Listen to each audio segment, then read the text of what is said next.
Welcome to the Builders of Authority podcast, a show committed to helping you build authority for your brand. In the realm of business and personal branding, authority stands as a cornerstone. Authority isn't built overnight, it's built over time. So join us as we build something remarkable together. And now, here's your host, Adam McChesney. Hey, what's going on, everyone? Welcome back to another episode of the Builders of Authority podcast. We're live here at Adventure Unknown in Fenton, Missouri. Again, if you haven't been up to Adventure Unknown just yet, would love the opportunity, if you're here in St. Louis or you're visiting, to show you around this incredible place. We just had our 2-year anniversary party a couple weeks ago. I'm coming up on my 1-year anniversary. Probably by the time this episode actually goes out, I'll have been here for an entire year. It's been a game changer for myself personally and professionally. Would love to chat and show you this place. This is also where we do the podcast, right? So Punchline Productions is our amazing production crew. They're the ones that make this possible each and every single week. So huge shout out to them as well. So you can see, if you come up here, where we do the podcast, show you all the equipment, and show you a lot of the other shows that Punchline Production also hosts and manages and produces up here. One of the things I love most about Adventure Unknown is that everyone is always here looking for ways to connect you with other awesome people. And that's really exactly how today's episode ended up getting scheduled. Scott, the owner up here, who I had on the podcast a couple weeks ago, met today's guest. And when it was mentioned about podcasting, my name ultimately got brought up.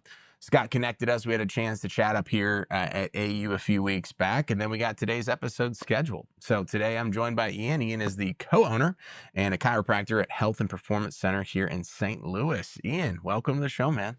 Thanks so much for having me. I really appreciate it. And you're exactly right. Adventures Unknown is the place to be. And I just want to say thank you again for having me. I'm excited. Of course, man. And Ian's been telling me, and we were talking right before, he's been listening to a bunch of episodes. So have an avid listener on here, so we certainly appreciate that. But let's talk about you, man. Tell us a little bit about yourself, how you got started in chiropractic, and really where you've been ever since. Cool, man. I'm definitely going to be long-winded, so please cut me off where you need clarification. This is your show. So I grew up here in Fenton. I went to Rockwood Summit over there off of Hawkins, and so I played sports all my life growing up. I was big in football and wrestling, and so had pretty good success in both of those. From there, I went on to play football in college. I played Division II. I played at a school called Missouri Western. It is for Division II, it's just about as big as you can get. I play with a bunch of guys that are now in the NFL, guys that have a really, really high amount of talent and skill. And while I was there, I could compete pretty good with those guys, but in the process and the grind of college sports, with all the weightlifting, all the practices, all the runnings, I ended up with 2 herniated discs in my lower back. In the world of low backs, which I'm now in, this is the worst of the worst. It was the worst of the worst. And so typically when somebody comes to see me and they have 1 herniated disc, they're pretty bad off. Yeah. And I had 2 of them. And so from there, I did what I thought was the right approach. I went to the athletic trainer, went through all the things that they coached me to do, and they did so with the best intentions. It's not anything against them.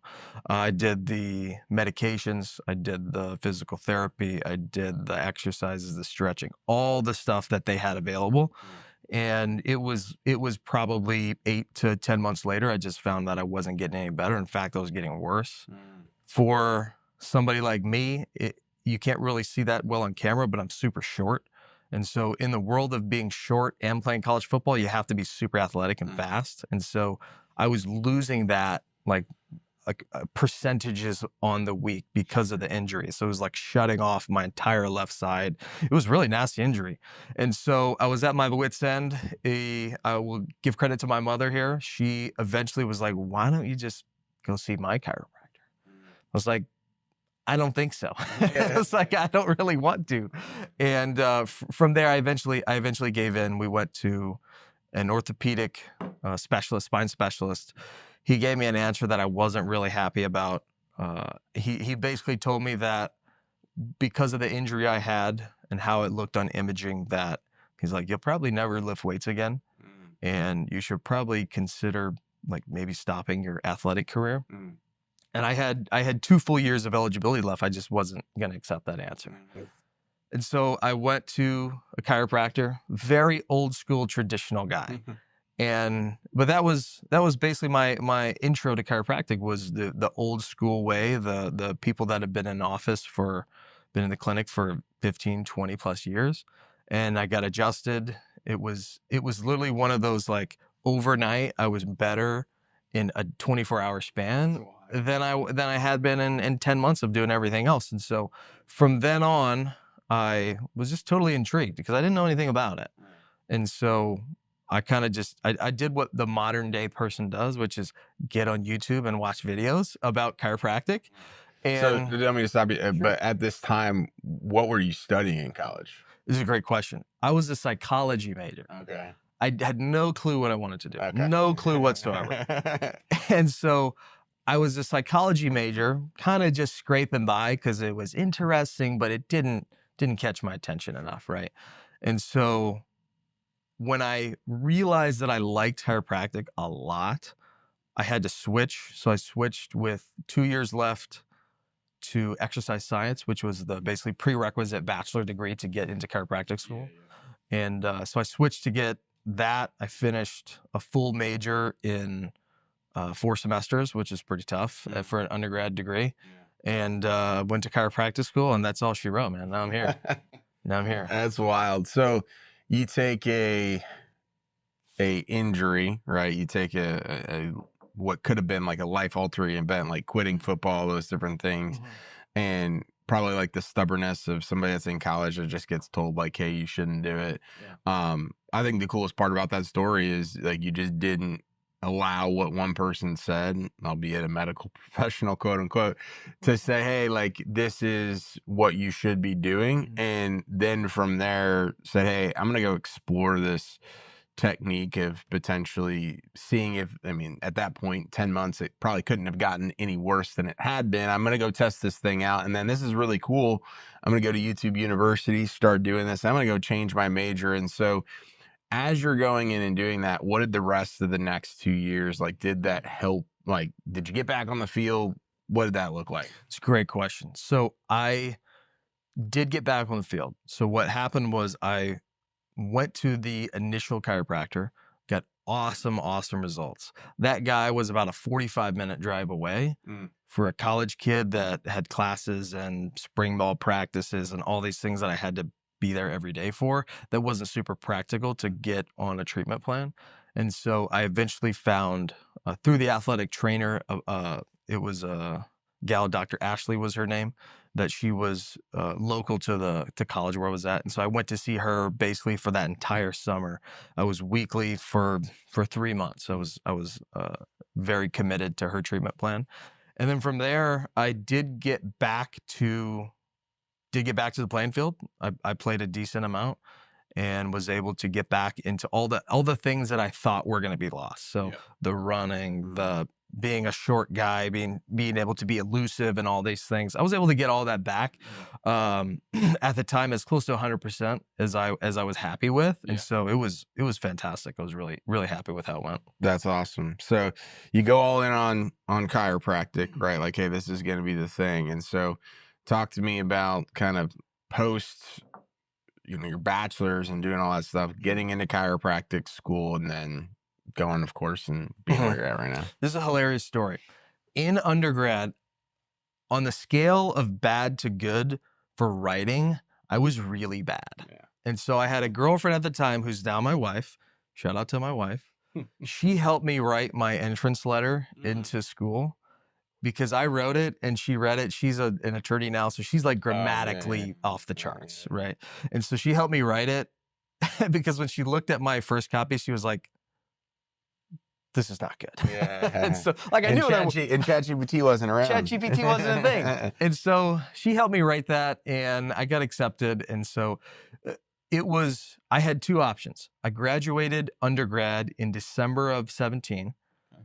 And my options were to jump right in January of 18 or take a semester off. And my dad, who went through master's degree, PhD programs, like, has done schooling forever. He's like, if you take a semester off, you're done. You're probably not going back. You're not going back. There's no shot.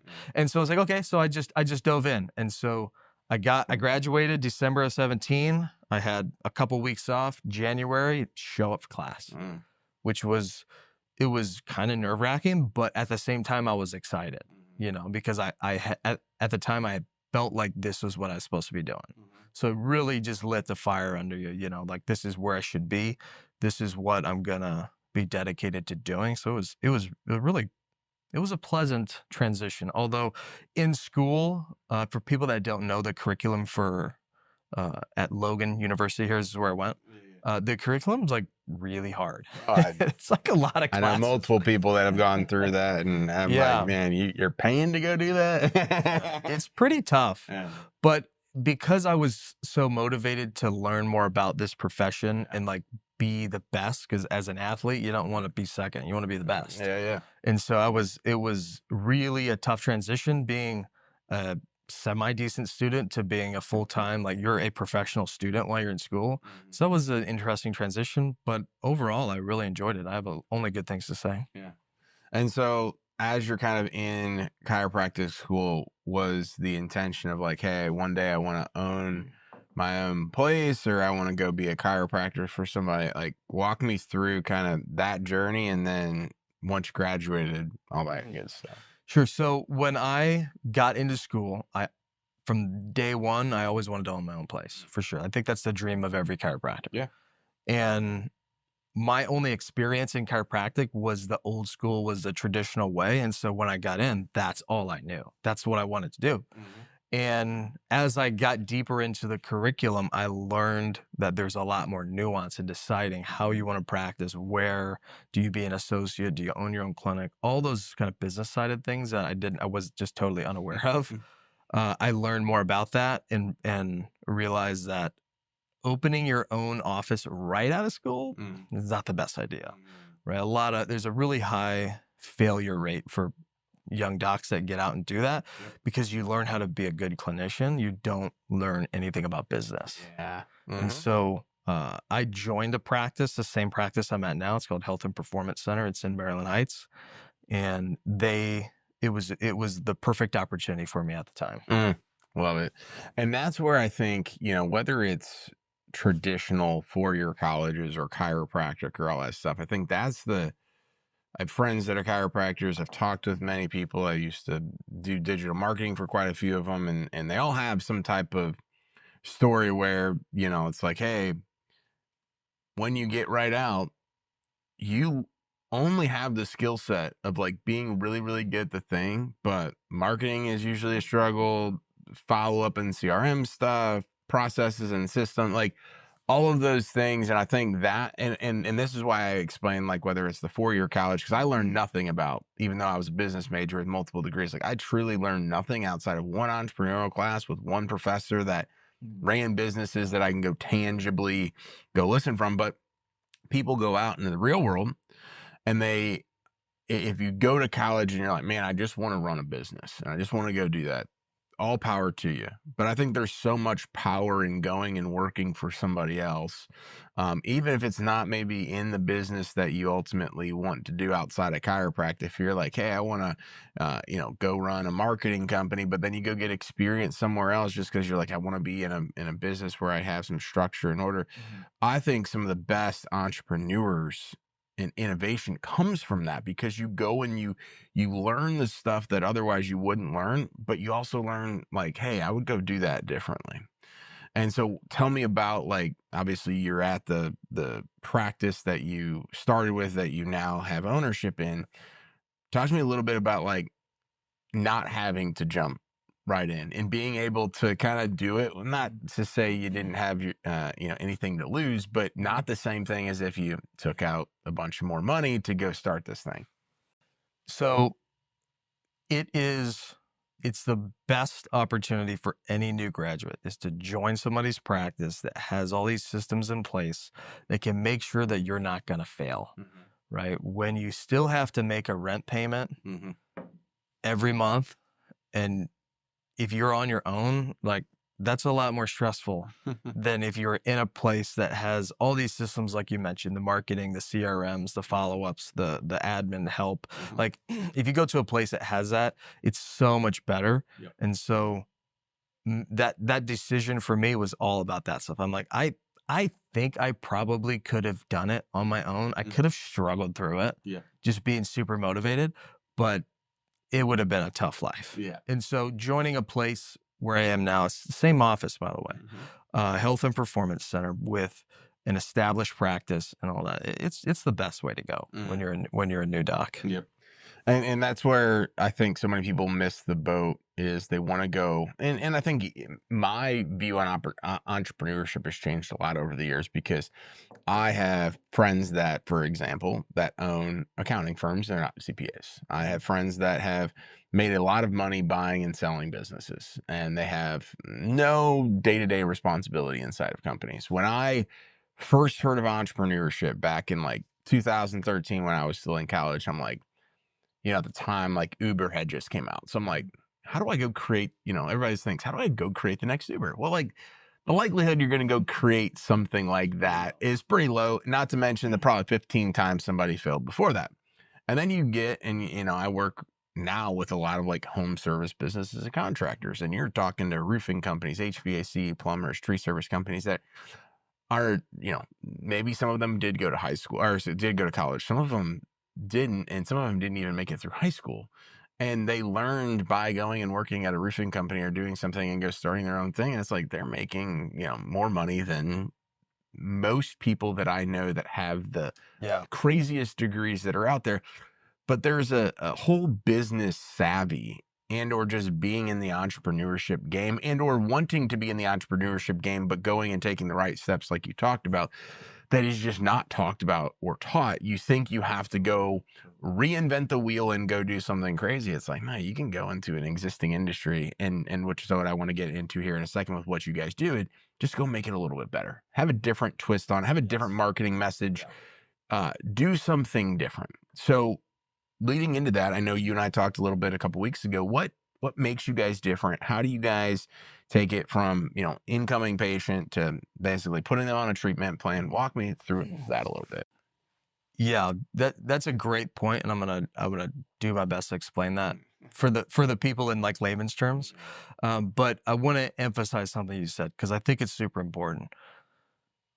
It's better to join something and then try to be slightly different than just totally reinvent it and think that you know more than all these other people that have done it before, right? Like we're all if you're in the entrepreneurial world, you're smart enough. But typically if you were going to be that new thing, that next Uber, you would be it already probably. And so you're totally right. You're better off joining a profession, getting into an industry, and just deciding that you're just going to be better or be a little bit different. And different is what we try to do. So I think that's a great point that you make. And for us, different, you need to understand what normal is, and then I'll explain how we're different. So I'm going to give you a long-winded answer here. Normal chiropractic. When people think of the normal chiropractor, they think of somebody who you go into their office, and let's say I'm the patient, you're the doc, for example. Dr. Adam has a nice ring to it, by the way. I go into your office and I get examined, and I figure out, right, I have a certain diagnosis, and then my treatment. And the average chiropractor is typically heat and stim devices, so electrical stimulation. They put the pads on your muscles, it makes them twitch, and then you get adjusted. And then maybe talk about what you need to do at home between visits, and then you go. And so your total time in the office is really short. You might, if you're lucky, if you're catch your doc at a time where he's feeling talkative, you might get him for 10 minutes, right? But otherwise, it's a really short encounter. And that's how chiropractic has really cut its teeth in the industry, is like, that's just what they had to do. And so how we're different, this is a big point, is number one is the time commitment. So time in front of a provider, in front of a clinician, a doctor, is like the most valuable thing ever for you and also for me trying to help you. And so number one, we set ourselves up to give more time to people. So our process is pretty straightforward in terms of the steps. We go always on an initial consultation. So whether you're talking to me directly or somebody in my office who I've trained to ask the right questions and learn more about you, it's an initial phone consultation to make sure that I can help you first. And that is somewhere between 30 to sometimes upwards of 45 minutes. That's something that you will never get elsewhere. Imagine, like, especially when I first started, now I'm trying to grow and hire staff to do that. But imagine you have a problem, you call the orthopedic office and someone says, "Hey, Adam, this is Dr. Ian. I'm your orthopedic surgeon. What's going on, man?" That doesn't happen, right? Because their time is the most valuable thing. And so for us, dedicating as much time as physically possible to people is number one how we're different. From there, if it sounds like over the phone I can help you, we move to an in-office consultation where I go through some range of motion testing, some movement screens, some orthopedic analysis, so to speak. If I say it in layman's terms, I try to figure out the problem. One buzzword that we use all the time, because I think it's like the most important buzzword phrase ever, is root cause. There's always, almost always, 9 times out of 10, a root cause to somebody's problem. So I'll give you a basic example here. Let's say that you're active, because I deal with a lot of active people. You're active, you're in the gym, your back hurts, right? Maybe you hurt a disc. It's a very severe thing. In the evaluation process during that first visit, finding the root cause is mission critical. It has to happen. And it could be a couple different ways. It could be that your hip on one side doesn't rotate the same way that your other does. And so when you're in the gym, you don't know it, but you're loading asymmetrically. You're putting stress where it doesn't need to be. That's super common. Another way could be maybe that you don't truly know how to brace your core. And so when you have, let's say, a barbell on your back, you're not stabilizing the right way. And chronically, that can cause some issues. But finding the root cause is absolutely mission critical. If you can find that, that means we can help you. From there, we move forward to more sessions and more treatments and all that sort of thing. But how we do treatment visits and how I do them specifically is every session is an hour. So you're going from roughly 10 to 15 minutes in an office with your doc to an hour.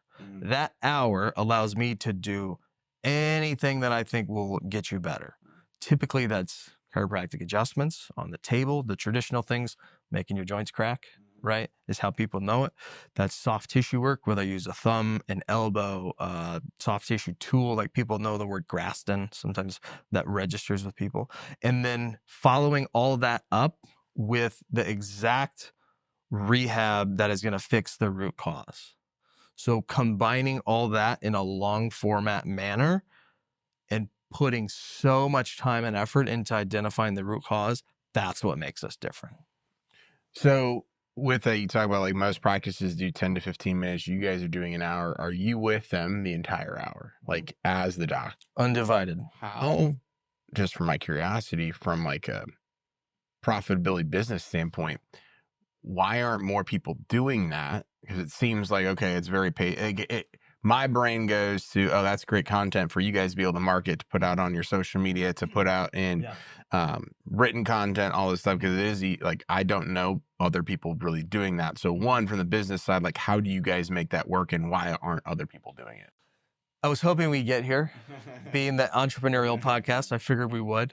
The only way that works for me to be able to keep the lights on is to not be an in-network office. Okay. So for the office that I have here in Fenton, right down the street, it's an out-of-network practice, which means we don't accept health insurance. Makes sense. And so the big divide in the conservative care world, which anything that's not drugs or surgery is conservative care, is insurance. It's the big divide. You're going to live or die by insurance, right? And so when I graduated, I was a strictly insurance-based chiropractor, short visits, because that's all I knew. And that chiropractors do it that way because that's how they can make the best living while delivering a good enough service. Good enough, yep. Right? And so the only way that you can do longer sessions is if you go out of network and make sure that the time per dollars billed to the patient makes the same amount of sense as if you were doing it the other way. Yep. And so you just look at numbers wise, what would a traditional chiropractor charge for an hour of their time, and just make it the same. Yeah. So then we're in the same field, we're in the same ballpark, but we're just operating so differently. Yep. And I would assume, and again, this is just an assumption, I would assume that the people that value getting the best results and value their dollar when they're going out of network are probably going to get better results, probably stay with you all longer, probably be great referrals and word of mouth, and ultimately just make it to where you're not having to go crazy up and down all the time. You're spot on. So before I did this longer format model, because it took me about 1.5 to 2 years to find a mentor in the space to teach me how to do it. Sure. I was routinely seeing people for once a week or every other week for the whole year. So if they're every week, that's 52 visits. And you can look at that cost per that and say that typically people will, on a maintenance plan, which is wellness care, it's all kind of the same thing. You'll go to the chiropractor once or twice a month. So if you go twice a month for a year, it's 26 visits. They do that for their whole life, right? Because they get adjusted, they go back to life. Typically, some of their issues start to creep back in. They'll go back and get adjusted again, right? And it kind of helps temporarily. And so to bring it back to the point that you made, you can, in a longer format model, give somebody so much more value, like heads and shoulders more value, and really fix some root cause problems. And it might take 12 visits, it might take 20, sometimes at the most, but then they might be fixed like for a long time. Yeah. And so the value aspect of it is why I gravitated towards this, because I found that delivering more value to people, giving them a treatment that truly fixes root cause problems, like they're so much better off than if I just adjusted them, twice a month forever. Yeah. And so it's huge, because that's time and that's ultimate money. Like you're like, hey, it sounds pretty good. I only have to pay X and I only have to go for 15 minutes, but then you're talking about like a forever type of plan potentially. Whereas you're like, hey, spend a little bit more to get fixed quicker, to maybe not go full, never have to do it again, but it's way different. And you end up saving money in the long run. If you guys aren't talking about that on social media, I haven't really dove into it, but I'm like, that's what we talked about here today, expanding that further from an education piece for you guys all in. Because again, I think you're doing it the right way, the creative way, and the different way that most people just aren't accustomed to. So I always tell people, it's like somebody brings a new product to me. Somebody says, hey, I'm doing this differently. I'm doing all this stuff. It's like, hey, can you, because our bread and butter is really like SEO, paid ads, etc. They're like, hey, can you get us results? I'm like, when somebody brings me something like this, it's more about the education and the branding of it, because you're having to take something that's been in a market that most people know as the 10 to 15 minute crack and adjustment. You have to go educate them on why this is different. Somebody types into Google chiropractor near me, they just know that they need a chiropractor. They aren't going to go and say, okay, well, I have this and I have that. They're just going to look for availability and options. The education piece. Humongous. And it makes them a better patient once they know, oh, hey, this is how it's different. There's a big self-selection process that happens because throughout the world, only about 10% of the population is going to go see a chiropractor. And so that's 1 out of every 10. Right. And of those 1 out of every 10, I would bet a lot of money that 95, 99% of those people, they think of seeing the chiropractor as the traditional guy. I'm going to go, I might get a heat pack on my low back and get some muscle stimulation. I'm going to get adjusted and then I'm out the door. That's what they think about.